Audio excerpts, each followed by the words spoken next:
মৰমৰ ছাত্ৰ-ছাত্ৰীসকল, আজি তোমালোকৰ লগত আলোচনা কৰিবলৈ লৈছোঁ 2025 বৰ্ষৰ আমাৰ উচ্চতৰ মাধ্যমিক চূড়ান্ত পৰীক্ষাৰ শিক্ষা বিষয়ৰ প্ৰশ্ন কাকতখনৰ বিষয়ে। ইতিমধ্যে আমি প্ৰথম খণ্ড হিচাপে 1 মাৰ্কৰ প্ৰশ্নবিলাক আলোচনা কৰা হ'ল। আজি আমি আলোচনা কৰিম 2 মাৰ্কৰ বা 2 নম্বৰৰ প্ৰশ্নসমূহৰ বিষয়ে। আহাচোন আমি প্ৰথম প্ৰশ্নটোলৈ যাওঁ। ইয়াত দিয়া আছিলে যিকোনো 12টা প্ৰশ্নৰ উত্তৰ দিয়া। প্ৰথমটো আছে শিক্ষা আৰু উৎপাদনমুখিতা সম্পৰ্কে কোঠাৰী আয়োগে আগবঢ়োৱা 2টা পৰামৰ্শ উল্লেখ কৰা। ইয়াত কেইবাটাও পৰামৰ্শ আছে, তাৰে ভিতৰত আমি 2টা দিছোঁ, বিজ্ঞান ভিত্তিক শিক্ষা আৰু বৃত্তিমুখীকৰণ। এই 2টা আগবঢ়োৱা হৈছে। বিটো হ'ল বৰ্তমান পৰিস্থিতিত মাধ্যমিক শিক্ষাৰ বৃত্তিমুখীকৰণৰ 2টা প্ৰয়োজনীয়তা। উত্তৰ 1 নম্বৰ দিছোঁ, বৃত্তিমুখী শিক্ষা শিক্ষাৰ্থীসকলক স্বাৱলম্বী কৰি তোলাৰ বাবে প্ৰয়োজন। দেশৰ উন্নতিৰ বাবে 2 নম্বৰটো, মানৱ সম্পদ বিকাশ হোৱাৰ বাবে বৃত্তিমুখী শিক্ষাৰ প্ৰয়োজন। ইয়াৰো বিভিন্ন প্ৰয়োজনীয়তা আছে, যিকোনো 2টা দিবলৈ কৈছে, সেইকাৰণে আমি এই 2টা দিছোঁ। চিটো আছে অপাৰেশ্যন ব্লেকবোৰ্ড আঁচনিৰ 2টা উদ্দেশ্য। অপাৰেশ্যন ব্লেকবোৰ্ড আঁচনিৰ 2টা উদ্দেশ্য হ'ল প্ৰাথমিক বিদ্যালয়সমূহৰ গুণগত মান উন্নতিৰ বাবে অতি কমেও 2জনকৈ শিক্ষক নিযুক্তি দিয়া, ইয়াৰে এগৰাকী মহিলা থাকিব লাগে। বা এইটোও লিখিব পৰা, প্ৰাথমিক বিদ্যালয়সমূহৰ গুণগত মান উন্নত কৰা আৰু প্ৰতিখন বিদ্যালয়তে শিক্ষাদানৰ ন্যূনতম সা সুবিধাখিনি প্ৰদান কৰা। ডিটো হ'ল শাৰীৰিক শিক্ষাৰ ধাৰণা ব্যাখ্যা কৰা। উত্তৰ হ'ব এজন শিশুৰ শাৰীৰিক, মানসিক আৰু আধ্যাত্মিক বিকাশৰ বাবে অৰ্থাৎ সম্পূৰ্ণ ব্যক্তিত্ব বিকাশৰ বাবে শাৰীৰিক কাৰ্য সম্পাদনাৰ মাজেৰে গ্ৰহণ কৰা শিক্ষা ব্যৱস্থাকেই শাৰীৰিক শিক্ষা বুলি অভিহিত কৰা হয়। ইটো হ'ল মূল্যবোধৰ শিক্ষা বুলিলে তুমি কি বুজা?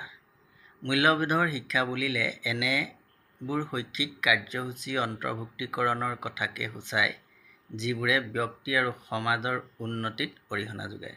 অৰ্থাৎ এই কাৰ্যসূচীসমূহে সমাজ এখনক স্বীকৃতি প্ৰদান কৰাত সহায় কৰে আৰু ই এজন ব্যক্তিৰ সৰ্বাত্মক বিকাশত অৰ্থাৎ শাৰীৰিক, মানসিক, নৈতিক, সৌন্দৰ্যবোধক, সামাজিক আৰু আধ্যাত্মিক বিকাশত সহায় কৰে।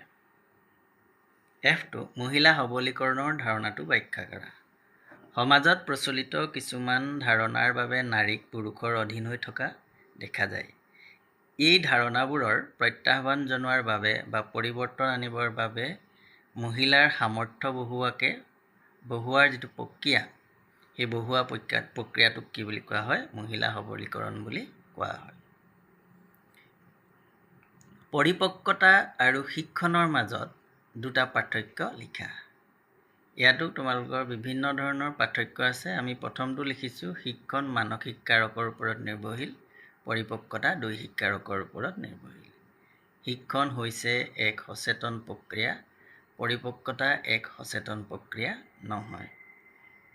শিক্ষণৰ প্ৰস্তুতিৰ নীতি বুলিলে কি বুজা? থৰ্ণডাইকৰ মতে শিক্ষণৰ বাবে দৈহিক প্ৰস্তুতিৰ প্ৰয়োজন। ইয়াৰ বাবে সমসাময়িকভাৱে মানসিক প্ৰস্তুতিও অতিকৈ লাগতিয়াল। এই নীতি অনুসৰি যদি এজন শিক্ষাৰ্থীয়ে কোনো বিষয় শিকাৰ বাবে বা শিকাৰ ক্ষেত্ৰত প্ৰস্তুত হয়, তেনেহ'লে অতি সোনকালে ভালধৰণে শিকিব পাৰে। যদি প্ৰস্তুত নহয়, তেনেহ'লে শিকাৰ ক্ষেত্ৰত সফল নহয়। অৰ্থাৎ শিক্ষণৰ প্ৰস্তুতি নীতি বুলি ক'লে কোনো এটা কাৰ্য কৰিবলৈ যোৱাৰ আগতে চলোৱা প্ৰস্তুতিকে বুজোৱা হয়। ইয়াৰ পাছৰ যিটো প্ৰশ্ন, সেইটো হ'ল সংৰক্ষণ কাক বোলে? সংৰক্ষণ হৈছে স্মৃতিৰ দ্বিতীয় স্তৰ, য'ত লাভ কৰা অভিজ্ঞতা বা শিক্ষণৰ যিটো প্ৰতিৰূপ, সেই প্ৰতিৰূপসমূহ মনত সঞ্চিত কৰি ৰখা হয়। আমাৰ জীৱনত বিভিন্ন বিষয়ৰ শিক্ষা লাভ কৰিয়েই ক্ষান্ত নাথাকোঁ। সেই অভিজ্ঞতা আৰু শিক্ষা মনৰ মাজত সংৰক্ষণ কৰি ৰাখোঁ।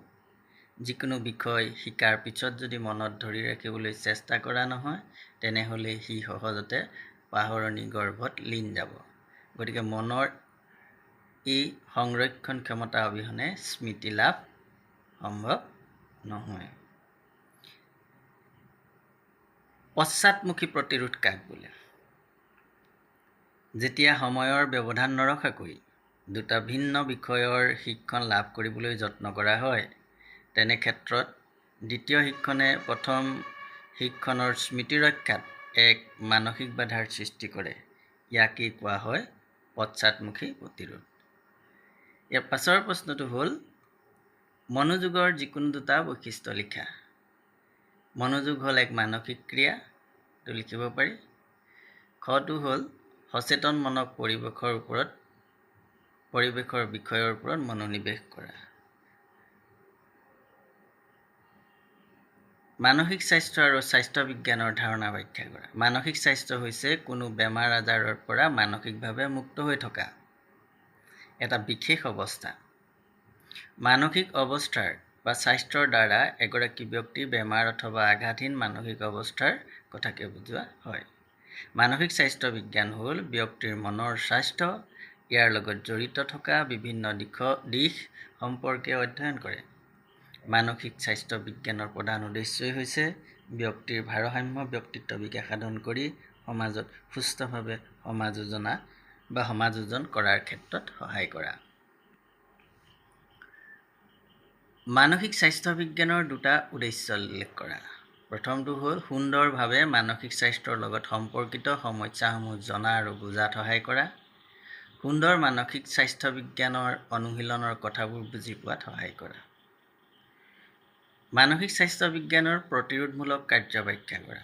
মানসিক স্বাস্থ্য বিজ্ঞানৰ প্ৰতিৰোধমূলক কাৰ্য হৈছে মানসিক অসুস্থতা, ব্যক্তিত্বৰ বিকাৰ আৰু সমাযোজনৰ সমস্যাসমূহ নিবাৰণ কৰা।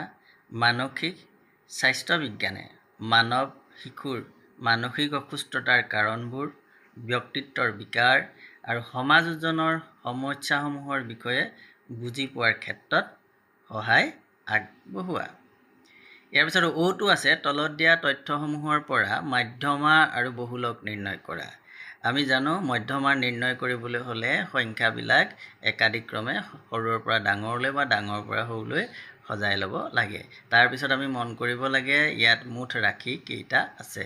ইয়াত আমি প্ৰথমতে সেইকাৰণে ৰাশিসমূহৰ ঊৰ্ধ্বক্ৰম হ'ল 30, 34, 38, 42, 44, 44, 53, 57, 58, 64। ইয়াত যিহেতু টোটেল সংখ্যা 10টা আছে, গতিকে ইয়াৰ এনৰ সংখ্যাটো হ'ল 10। যুগ্ম ৰাশিৰ ক্ষেত্ৰত আকৌ মধ্যমা নিৰ্ণয় কৰিবলৈ হ'লে সোঁ মাজত বহা সংখ্যা দুটাৰ যোগ কৰি 2য়ে হৰণ কৰিব লাগে। ইয়াৰ সোঁ মাজত থকা সংখ্যাকেইটা হ'ব 42 + 44 আৰু ইয়াক 2য়ে হৰণ কৰিলে হ'ব 43। গতিকে বহুলকৰ ক্ষেত্ৰত বাৰম্বাৰ ব্যৱহৃত সংখ্যাটো আমি চাব লাগে, মানে এবাৰতকৈ অধিক ব্যৱহৃত সংখ্যা যদি আমি চাওঁ ইয়াত 42 আছে, গতিকে ডেফিনেটলি 42য়ে হ'ব ইয়াত একাধিকবাৰ ব্যৱহাৰ হোৱা সংখ্যা, ডাইৰেক্ট 42 বুলি লিখি দিলেও হ'ব। ইয়াৰ পাছৰটো আছে ভেদ্যতা বা বিচ্যুতিৰ যুগ হিচাপে চতুৰ্থক বিচ্যুতিৰ দুটা সুবিধা উল্লেখ কৰা। প্ৰথমটো হ'ল চতুৰ্থক বিচ্যুতি নিৰ্ণয় কৰিবলৈ সহজ আৰু ইয়াৰ অৰ্থ সহজতে উপলব্ধি কৰিব পাৰি। দ্বিতীয়তে হ'ল বিচ্যুতিৰ যুগ হিচাপে ই প্ৰসাৰতকৈ অধিক নিৰ্ভৰযোগ্য। এতিয়া এইখিনি আছিলে আমাৰ 2 মাৰ্কৰ প্ৰশ্নোত্তৰসমূহ। ইয়াৰ পাছত আমি 4 মাৰ্কৰ প্ৰশ্নোত্তৰবিলাক আমি আলোচনা কৰিম। আজিলৈ আমি 2 মাৰ্কৰ প্ৰশ্নতে আমাৰ ভিডিঅ'টো সমাপ্ত কৰিছোঁ। ধন্যবাদ।